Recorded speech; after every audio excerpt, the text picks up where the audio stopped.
Oh, hi. Didn't see you there. Well, I'm Aaron from AA Braun 3D, and today we're going to talk to you about shift bushings, or I'm going to talk to you about shift bushings. What are they? How do they work? Why do we need them? Well, I'm going to actually just show you how to install mine, and I'll explain it along the way, so follow along. Alright, the first step to remove your shift bushings, once you receive mine in the mail, is to remove your shift boot. The ring on the bottom can be pushed in on one side just a little bit so that you can lift it up and it will pop out like that. With the vinyl one, I would invert it like this and it would stay in place. This kind of does, but it's going to get in the way.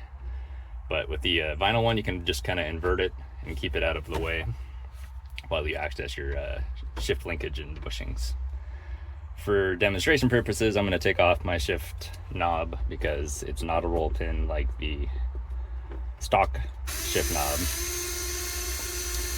but it has a screw. So it makes for a pretty easy removal.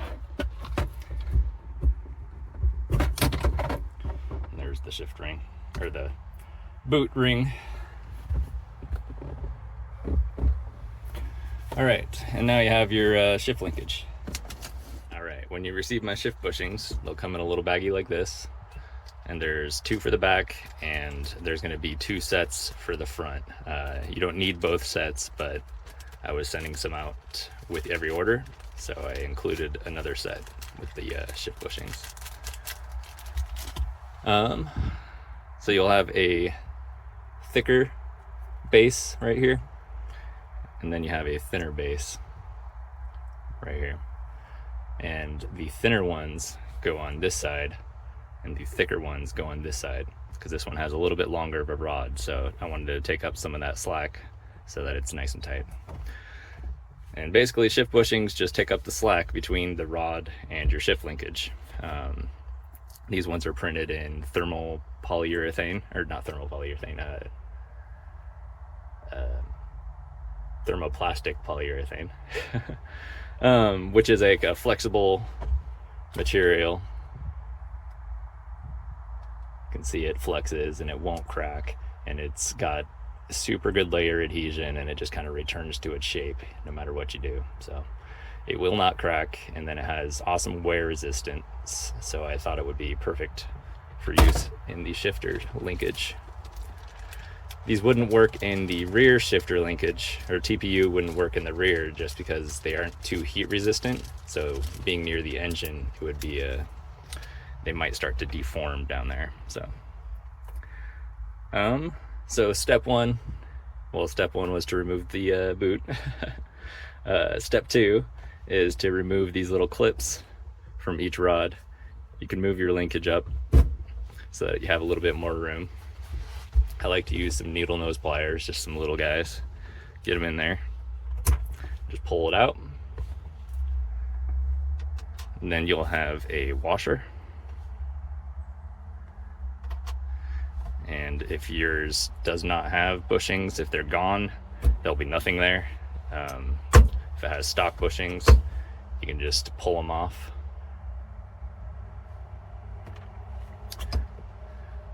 This one might be a little bit more difficult. Let's use a pocket screwdriver, push it away.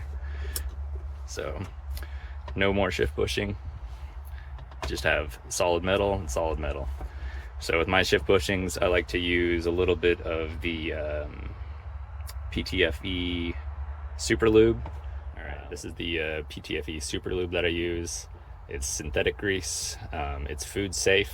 It can be put on pretty much anything. So this is what I like using. It's it's synthetic, so it will last quite a long time over petroleum, and it won't have issues with the TPU. So this is what I recommend. And these ones are already lubed up because I put them in not too long ago, so they still have plenty of lube on them. But to put the shift linkage, or put my shift bushings on, you just want to put the first one, this is the thick one, right, over the rod, and just push it all the way in. It'll be a little bit tight, but not too bad.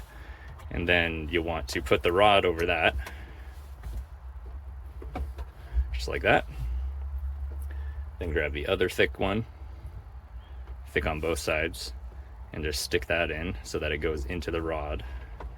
And you may have to move the shift linkage just a little bit like this for it to get to seat in there, and that just pushed right in. So because they are very tight, so that they have nice tolerances for when you're shifting.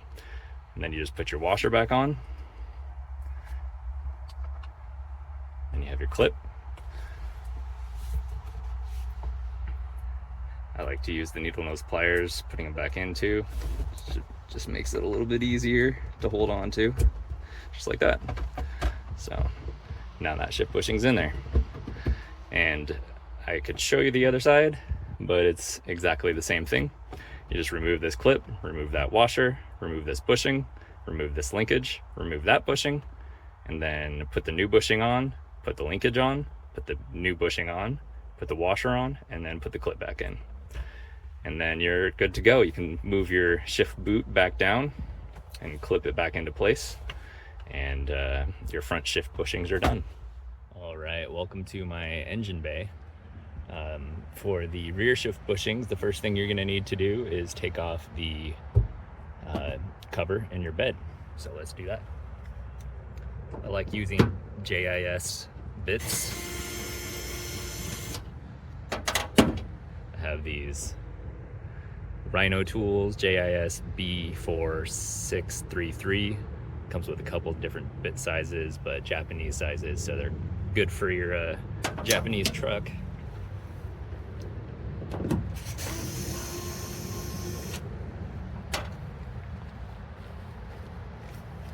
For the cover, there's just 4 screws.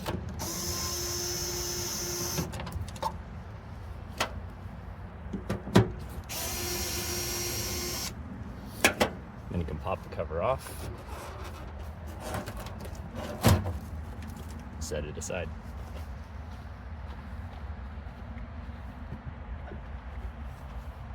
All right, the shift bushings are underneath your airbox, so the first thing you're going to need to do is take the top part of your airbox off. This one doesn't have a clamp on it, yours might, but you can kind of just pull it off. You can twist a little bit if it's stuck. And you're going to want to take this tube off here. It's your intake tube. And then there's 4 clips around the top of the box. You can pop that up and kind of twist it out of that tube and set it aside. And then you can take out your air filter. You might have a lot of gunk in here. I cleaned mine out somewhat recently, and I put a oil catch can in there to help catch some of it, but you might have a lot of gunk in there. So the next part is to take off the lower part of the shift. I got shifting on my brain, but the lower part of the airbox.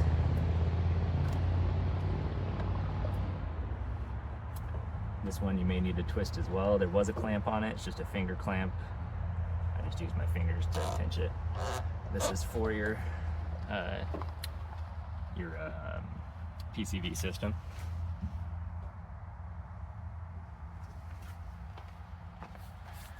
All right, next you have a hose on this side, or you have 2 hoses on this side, I should say.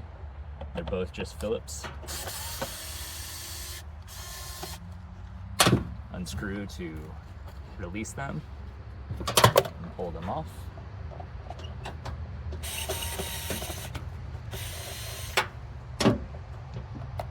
This one over here is your fresh air intake from your frame. This one over here is your exhaust intake, so it can recirculate exhaust through when it's heating up, because carbureted engines need a little bit more heat when they're cold. And then next you're going to remove 3 number 10 or 10 millimeter nuts and bolts. One right here, one over here, and one right here.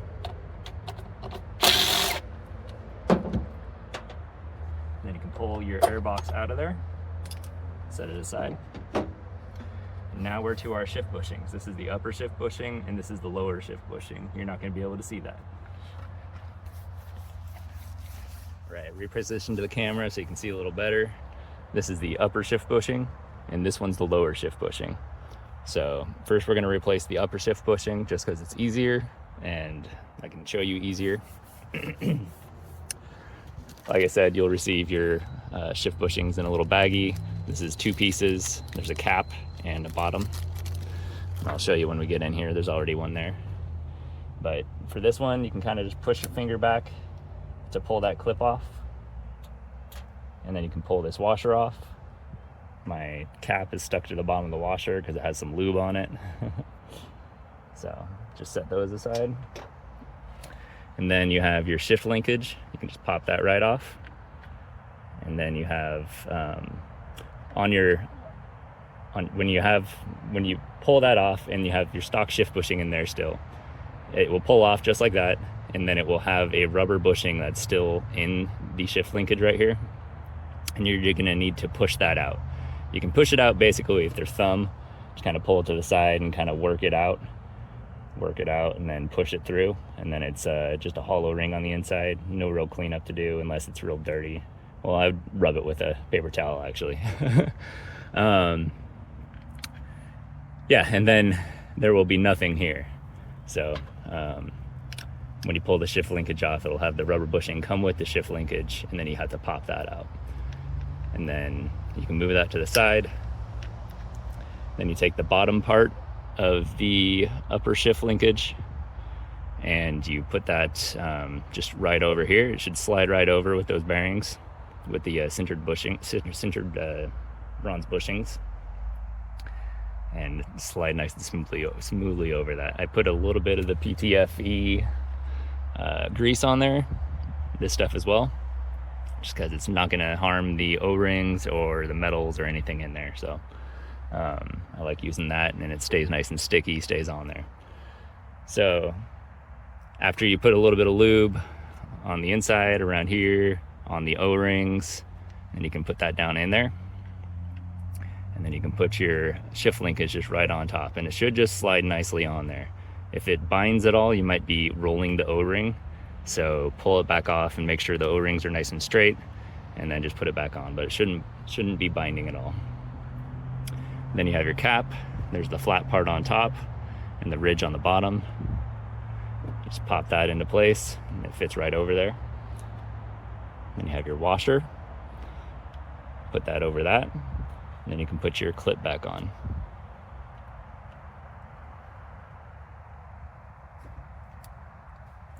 I put it back on opposite way it came off, but it doesn't matter. So now your shift linkage is nice and tight.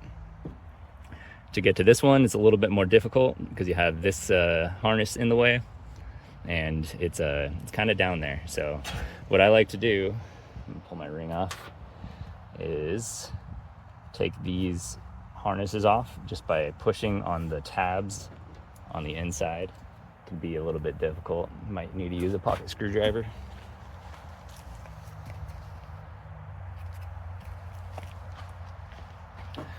So I like to push on the bottom tab with my finger, top tab with the pocket screwdriver, and pop it out. Same with this one, pop it out. Then you can move that kind of out of the way, and you have better access to your shift linkage without having to mess with your harness in the way. So down here, it's the same thing. It's going to be a little bit hard to see, but you're basically going to take that same clip off that you had on the top, same washer that you had on the top, and then the shift linkage will pop off, and you have to push the metal or the rubber bushing out of there. Same with the top, and then you'll have the first part, the bottom part of the bushing, slide right over with some lube on there. Hopefully my head's not right in the way of the shot. And then you can slide this pretty easily back over there. Make sure it's not binding. Put the cap back on. Washer. I just dropped it on the ground, so I'm gonna go get that.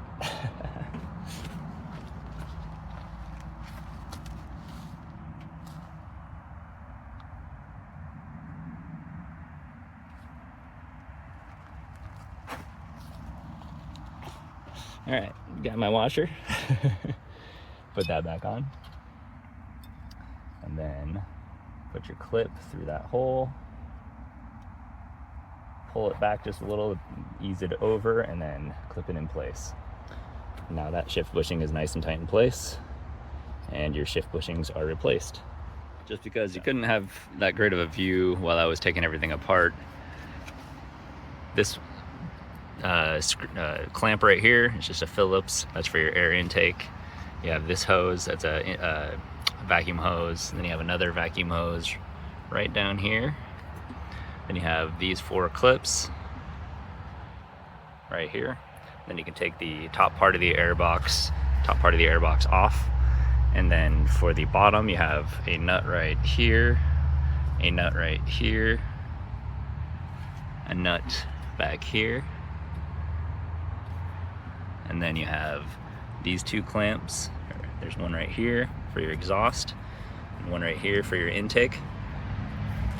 And then you can take off the bottom part of the air box, and then you're into where you need to work. Oh, actually, the bottom part of the air box, there's one finger clamp here and a hose here that you have to take off as well. And that should be it. So after replacing your shift bushings, the shifter should be nice and tight, nice and smooth.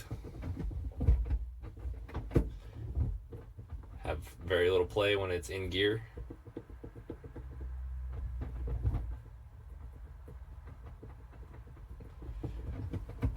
And should help your shifting. So thanks for joining me, and if you like my content, make sure to like and subscribe, and check out my Instagram. I just started that. Check out my website, AARon3D. And yeah, I'll see you guys next time. Thanks for joining me.